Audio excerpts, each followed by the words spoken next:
Il paraît que les hommes en Occident ne donnent pas les femmes de l'argent.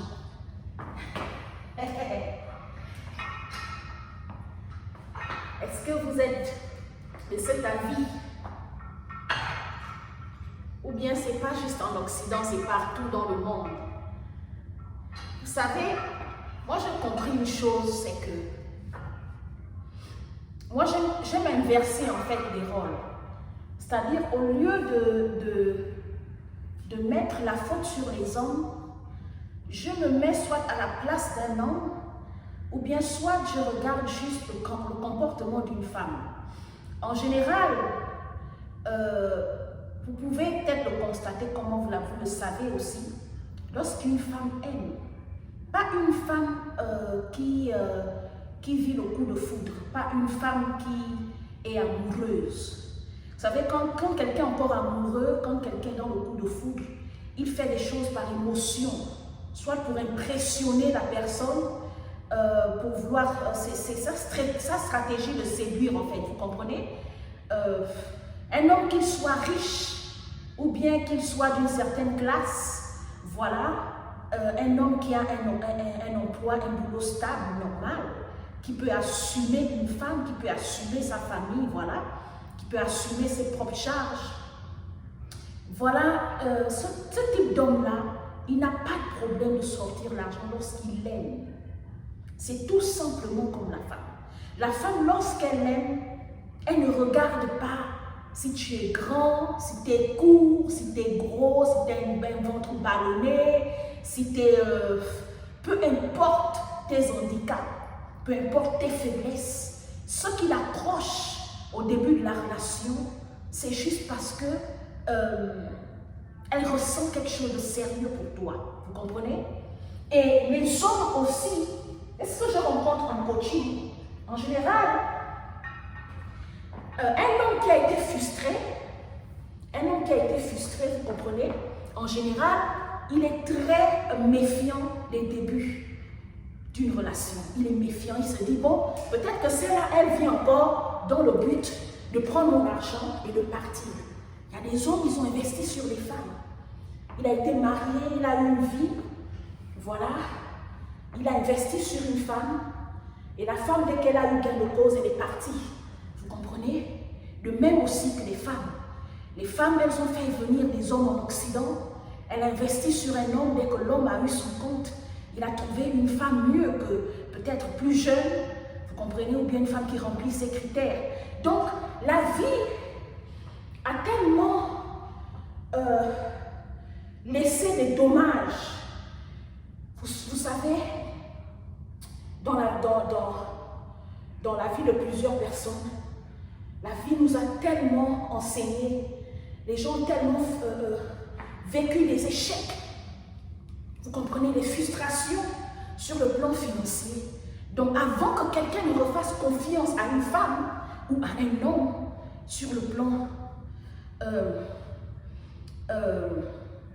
gestion ou bien la confiance en ce qui concerne l'argent, ça peut prendre du temps. Il faut que toi qui es la personne qui est en face, tu montres à cette personne qu'il peut te faire confiance et que tu peux mieux gérer l'argent. Parce que le gros problème des hommes aujourd'hui, lorsque, vous savez, les hommes rencontrent deux types de femmes. C'est-à-dire des femmes qui sortent de deux types de situations. La femme, quand elle sort, quand elle commence la vie avec quelqu'un, vous comprenez? Parce qu'elle vient commencer une nouvelle vie, en général, elle a deux situations. Soit elle est endettée, alors quand elle se met avec un homme, c'est l'homme-là qui doit payer ses dettes. Pour prouver, la femme, pour que l'homme te prouve que tu l'aimes et que tu veux vraiment être avec elle, elle va te dire, paye mes dettes. Les femmes occidentales, qu'elles soient européennes, américaines, asiatiques, c'est-à-dire que les femmes qui connaissent leur culture, qui connaissent la loi occidentale, qui connaissent leurs valeurs en tant que femmes en Occident, la première chose qu'elles font, elles te demandent, tu gagnes combien? Est-ce que tu travailles? Montre-moi tes cartes bancaires. Quand tu dragues une femme, tu fais la cour à une femme et que tu dis à cette femme que je veux vivre avec toi, elle ne peut pas s'engager avec toi si elle ne connaît pas le secret. Elle ne connaît pas combien tu gagnes. Elle ne connaît pas comment tu gères ton argent. Quelles sont les réalités que tu as sur le plan financier. La femme occidentale ne s'engage pas dans une relation si elle ne connaît pas ta situation financière. Non pas toujours parce qu'elle recherche l'intérêt, non. C'est parce qu'il y a des hommes qui sont dans des sérieux problèmes financiers. Donc quand elle recherche, celui-là recherche une femme, il cherche aussi une femme qui vient l'aider à soulager, comment on appelle, ses frustrations financières, à soulager, comment ça s'appelle, à supporter ses charges. Parce qu'il sait que s'il gagne peu, il trouve une femme aussi qui gagne quelque chose. Si les deux mélangent leurs finances, ça peut l'aider à vivre et obtenir la vie qu'il veut avoir, une vie stable, vous comprenez? Donc, les femmes, ce que vous deviez savoir, c'est que, la première situation, donc, c'était, comment on appelle, il trouve une femme qui est endettée. La deuxième situation, l'homme en général, surtout pour nous qui revenons de l'Afrique, nous sortons des familles prolétaires, c'est-à-dire des familles pauvres. Donc on ne connaît pas ce que c'est la gestion des finances. On ignore ce que c'est bien gérer l'argent. Nous, on dépense à tue-tête. Tu vas envoyer l'argent en Afrique. À chaque fois qu'il y a un décès, tu dois envoyer de l'argent. À chaque fois que quelqu'un a un problème, tu veux résoudre tout le monde pour montrer que c'est toi qui as le bon cœur. Tu es tellement compatissante. Et dès que l'homme remarque que tu sors l'argent très facilement, il fait quoi? Il ferme, il verrouille. Vous comprenez? Ou bien c'était une femme qui, tu as trop le projet, tu veux être entrepreneuse, mais tu veux tout faire à la fois. C'est toi qui veux faire la vente de ceci. C'est toi qui veux faire l'immobilier. C'est toi qui veux voyager. C'est toi en même temps qui veux te distraire. C'est toi qui veux t'épanouir. C'est toi qui veux acheter des grands vêtements. C'est toi. Tu veux tout. S'il sent que tu es une menace pour lui, il fait quoi? Il verrouille. Vous comprenez? Donc, la plupart des femmes, quand elles reviennent de l'Afrique,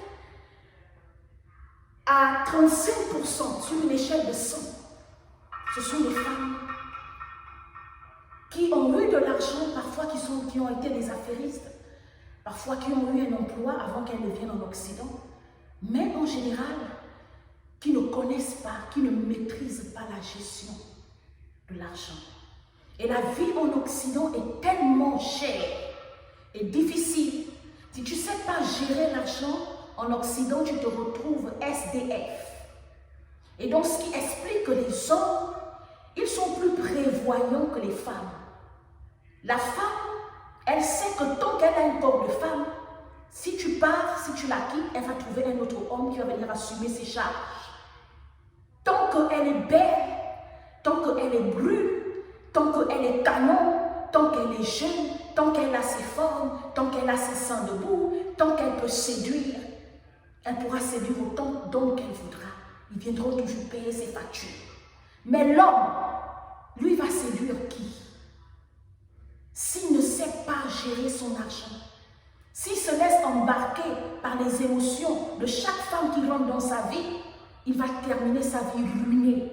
Et un homme, quand il est ruiné, parfois il termine sa vie seul. Parce que à 65% aujourd'hui, la femme, lorsque tu ne travailles pas en tant qu'homme, lorsque tu n'as pas d'argent, lorsque tu ne peux pas offrir un environnement adéquat pour elle, vous comprenez, là où elle fait ses selfies, elle est dans les grands salons, elle est dans une maison qui brille, dans les bling-bling, elle est dans les grandes voitures, elle fait des grands voyages, elle devient influenceuse.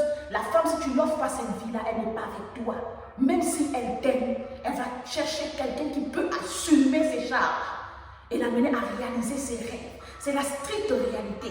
Et donc les hommes aussi, ils deviennent malins. Il ne faut pas suivre. Les hommes deviennent malins. Il sait que, maman,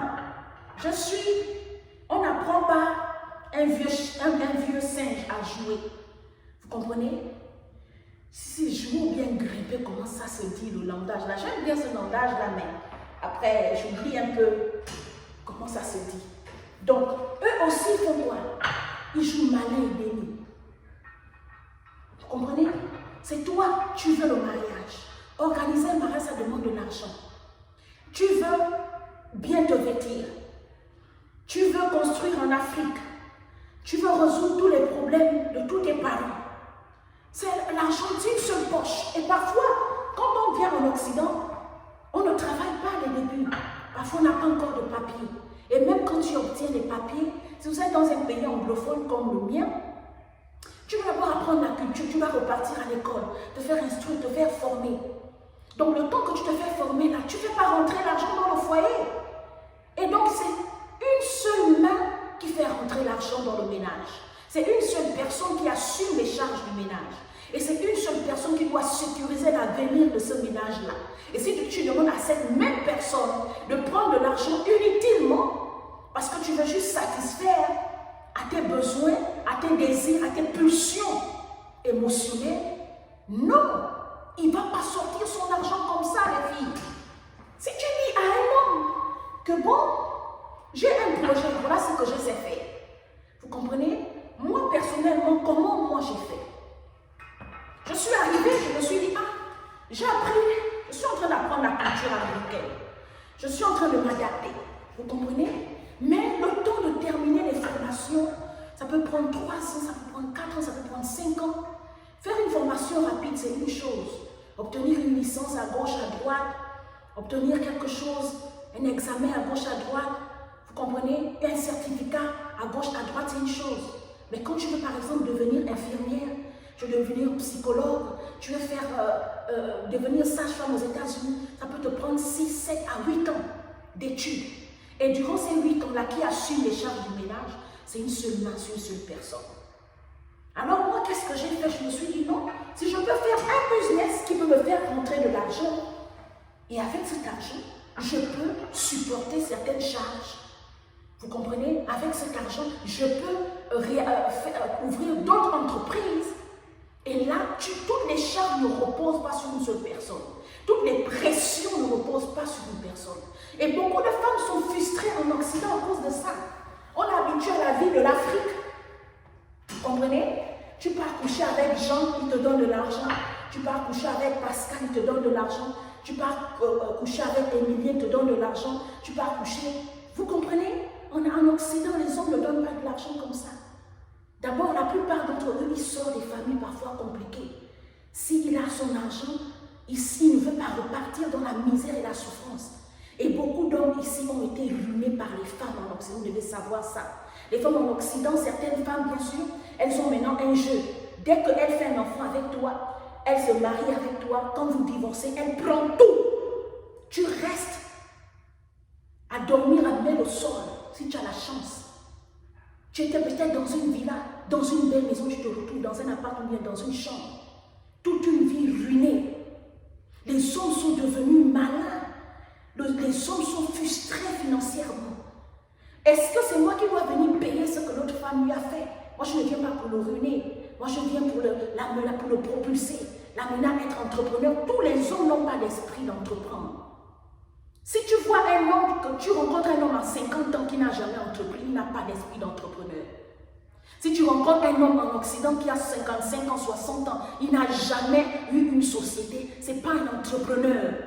Et donc, tu ne vas pas venir lui demander d'entreprendre les débuts parce que tu veux fructifier de l'argent. Ce sera un combat. Ce sera un combat, ma soeur. Regarde ce que tu dois faire. Cherche à travailler ton argent pour réaliser tes buts, accomplir tes objectifs, pour pouvoir commencer tes entreprises. Travaille ton argent. Vous comprenez? Une seule personne, une seule main ne peut pas laver le visage. On a besoin de 2 mains pour laver le visage. Et moi, je voulais un peu intervenir par rapport à ça. Vous savez, je discute en coaching beaucoup avec les femmes de partout le monde. Et le problème financier cause beaucoup de frustration dans les couples, dans les ménages. Les débuts, moi aussi, j'ai fait le bras de fer. Oh non, pourquoi? Machin, tout ça, regarde. Tu peux crier, monter, descendre. L'homme, quand il ne fait plus confiance, quand il a été frustré dans l'affaire de l'argent, tu peux être belle comme la lune. Ce sera juste faire du mal, te faire du mal et détruire une relation à cause de l'argent. Vous comprenez? Garde ton mal en patience. Laisse-le le temps de te connaître et de comprendre que tu n'es pas là pour son argent. Vous comprenez? Et donc, là, c'est ce que je voulais apporter comme conseil. L'argent, c'est la source de plusieurs malentendus, de beaucoup de relations. L'argent détruit beaucoup de relations dans le monde. Donc, et moi j'ai compris une chose. Je ne veux plus me prendre la tête pour ce genre de choses-là. Aujourd'hui, si je gagne, je bosse un peu, je travaille, je gagne un petit $50, un petit $100, un petit 150, $200, j'économise. Il faut savoir que la femme, la plupart des femmes qui sortent des familles prolétaires, elles ont une mauvaise d'abord gestion d'argent et elles ne savent pas économiser. Elle veut tout dépenser. Dès qu'elle a 1 million, les 1 million va venir tout de suite là. Elle pense résoudre tous les problèmes avec les 1 million là. Et donc tu pars d'échec en échec comme ça. Et l'homme t'observe, il te regarde. Parfois l'homme te teste une fois, il te teste 2 fois.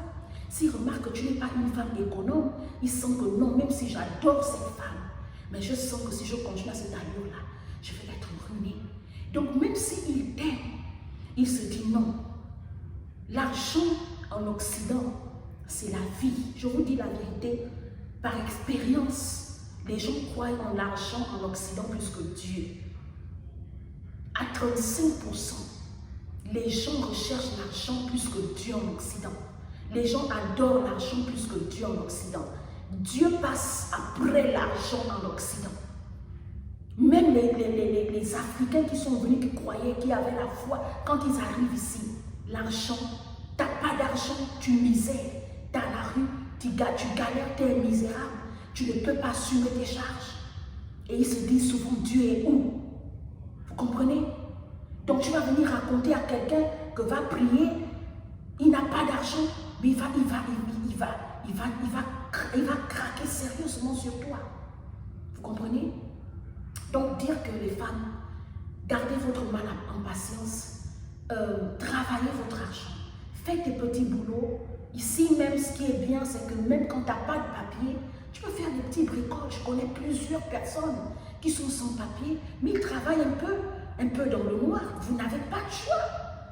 Faites tout ce que vous pouvez pour pouvoir avoir un peu d'argent. Mais soyez patient. C'est vrai qu'on est venu en aventure, on est venu avec des grandes visions, avec des grands rêves. On sait que quand on arrive aux États-Unis, quand on arrive en Occident, on va forcément aller envoyer l'argent au pays pour construire des châteaux, des immeubles, on va faire venir les enfants, on aura ceci, on va acheter les maisons, on aura des grandes voitures.